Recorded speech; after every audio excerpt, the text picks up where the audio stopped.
గూడూరు నియోజకవర్గ పరిధిలోని చిట్టమూరులో ఆదివారం జరిగిన ప్రజావేదిక కార్యక్రమంలో గూడూరు ఎమ్మెల్యే డాక్టర్ పాసం సునీల్ కుమార్ ముఖ్య అతిథిగా పాల్గొన్నారు.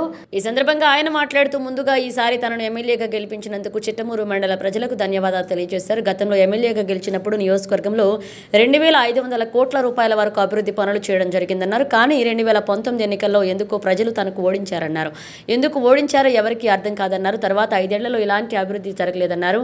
గతంలో తాను ఎమ్మెల్యేగా పనిచేసినప్పుడు చేసిన అభివృద్ధి తప్ప వైకాపా ప్రభుత్వం ఎలాంటి అభివృద్ధి జరగలేదన్నారు. ప్రధాని నరేంద్ర మోదీ, నారా చంద్రబాబు నాయుడు, పవన్ కళ్యాణ్ ఆధ్వర్యంలో ఏర్పడిన ప్రభుత్వం 100 రోజుల పాలనలో చేసిన అభివృద్ధి ప్రజలకు తెలియజేసేందుకు ఇక్కడికి రావడం జరిగిందన్నారు. ఎందుకు ఓడించారు ఎప్పుడు అర్థం కాదు. సరే 5 సంవత్సరాలు ఏమైనా అభివృద్ధి జరిగిందంటే ఆ రోజు సునీల్ కుమార్ ఏ ఊర్లో అయితే రోడ్లకు శంకుస్థాపన చేశాడో, ఏ ఊర్లో అయితే స్కూళ్ళకు శంకుస్థాపన చేశాడో, పూర్తి చేశాడో, ఓపెన్ చేశాడో ఆ బోర్డు తప్ప కొత్తగా ఒక్క బోర్డుగా మీ గ్రామాల్లో గత 5 సంవత్సరాల్లో కనిపించిందని అడుగుతున్నా. చెప్పండి, ఎవరన్నా చేశారా? మీ దగ్గరకు వచ్చారా? మిడిల్ ఏమన్నా పెట్టారా? మీతో మాట్లాడారా? లేదు. అందుకనే మీ అందరి దయ వల్ల మళ్ళీ మోడీ గారు, చంద్రబాబు నాయుడు గారు, పవన్ కళ్యాణ్ గారి నాయకత్వంలో ఈరోజు ఈ గవర్నమెంట్ ఏర్పడింది.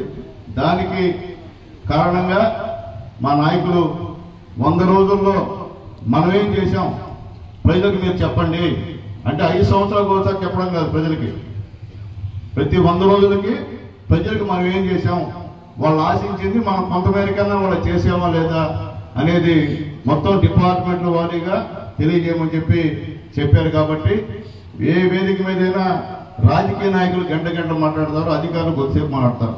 కానీ ఈరోజు ఇది మంచి ప్రభుత్వం అనేటువంటి ఈ యొక్క ప్రజా సదస్సులో అధికారుల చేత మాట్లాడించాం. అంటే మొట్టమొదట మీకు ఎంఆర్ఓ ఎవరో తెలియాలా, ఎండిఓ ఎవరో తెలియాలా, అలాగే మీకు ఇరిగేషన్ ఏ ఎవరో తెలియాలా, ఆర్ఎండ్బి వాళ్ళు తెలియాలా, అలాగే హౌసింగ్ వాళ్ళు తెలియాలా, అంగన్వాడీ వాళ్ళకి సంబంధించిన వాళ్ళు తెలియాలా, డాక్టర్ ఎవరో తెలియాలా. అవి తెలియకుండా మీరు గమనుంటే వేస్ట్. అసలు ఎమ్మెల్యే ఎవరో తెలియాలి మీకు ముందు, అది కూడా తెలియాలి కదా. అందుకనే ఈరోజు ఈ 100 రోజుల్లో ఈ గవర్నమెంట్, ఎన్డీఏ గవర్నమెంట్ ఏ పనులు చేసిందో మీకు కొన్ని మాత్రమే చెప్తామమ్మా.